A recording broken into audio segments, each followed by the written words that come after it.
Sebelum ide membuat yayasan tanganpeduli.com, ada dua peristiwa yang mendorong saya.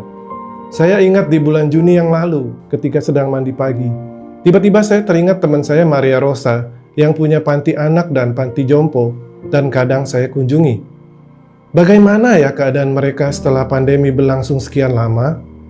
Segera setelah itu, saya chatting dengan dia, dan benar saja dugaan saya, bahwa yang biasanya dalam keadaan normal, mereka mendapat banyak dukungan dari kelompok masyarakat yang berkunjung ke tempatnya, namun menjadi sangat berkurang ketika pandemi. Menurut pengakuan teman SMA saya ini, setiap bulannya mereka tekor dan harus menguras cadangan dana maupun dari kantong pribadi-pribadi pengurusnya. Kondisi ini membuat saya berpikir, tentu banyak panti sosial lainnya, apalagi yang berada di pelosok tanah air, pasti juga sedang mengalami kesulitan. Bahkan saya baca ada panti-panti yang terpaksa tutup karena sudah tidak sanggup lagi setelah mereka berhutang ke sana-sini. Satu peristiwa lagi, ketika saya berangkat dari rumah, ada seorang tunanetra yang sering saya temui sedang berjalan sendiri dengan menggunakan tongkatnya. Dia menjajakan kue dalam box plastik yang dijinjingnya. Saya sering melihat dia di sore hari juga, di tempat yang agak jauh. Artinya, dia berkeliling dari pagi hingga sore. Kadang dagangannya tinggal sedikit, tapi lebih sering masih sisa banyak. Kedua peristiwa inilah yang menggerakkan saya untuk membentuk yayasan sosial. Lalu saya segera menghubungi teman-teman saya, dan ternyata kebanyakan menyambut baik dan bersedia menjadi relawan. Singkatnya, terkumpullah sekitar 40 relawan dari berbagai latar belakang. Ada pengusaha, perbankan, para dokter, auditor, ahli hukum, orang-orang IT, dan pensiunan seperti saya, dan anak-anak muda yang energik. Kami bersepakat menamakan yayasan kami Yayasan Tunas Pelangi Kasih, dan membuat tanganpeduli.com sebagai platform untuk menggalang dana secara online atau crowdfunding.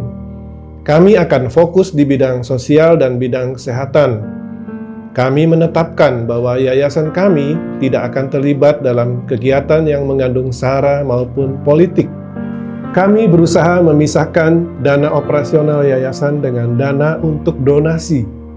Dana operasional kami upayakan dari anggota penyantun, orang-orang baik hati yang bersedia mendukung yayasan, sehingga kami harapkan dana untuk donasi dapat diterima penuh oleh yang membutuhkan.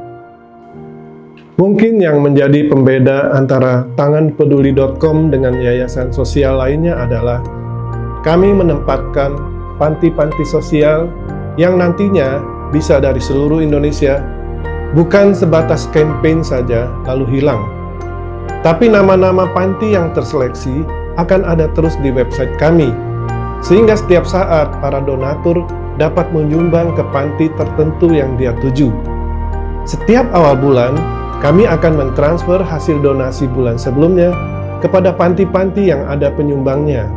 Kami menerapkan sistem verifikasi 2 tahap, agar hanya mereka yang benar-benar membutuhkan uluran tangan saja yang kampanyenya kami pasang di website tanganpeduli.com, karena kami ingin menjadi yayasan sosial terpercaya dan menerapkan keterbukaan dalam sistem keuangan kami, sehingga siapapun yang berkepentingan bisa mendapatkan informasi yang diperlukan. Mudah-mudahan keberadaan tanganpeduli.com dapat dimanfaatkan oleh orang-orang maupun yayasan yang merasakan dampak akibat dari pandemi yang berkepanjangan ini. Dan terutama, kami sangat berharap agar banyak tangan baik hati dan peduli yang akan membantu mereka semua melalui masa-masa yang sulit ini.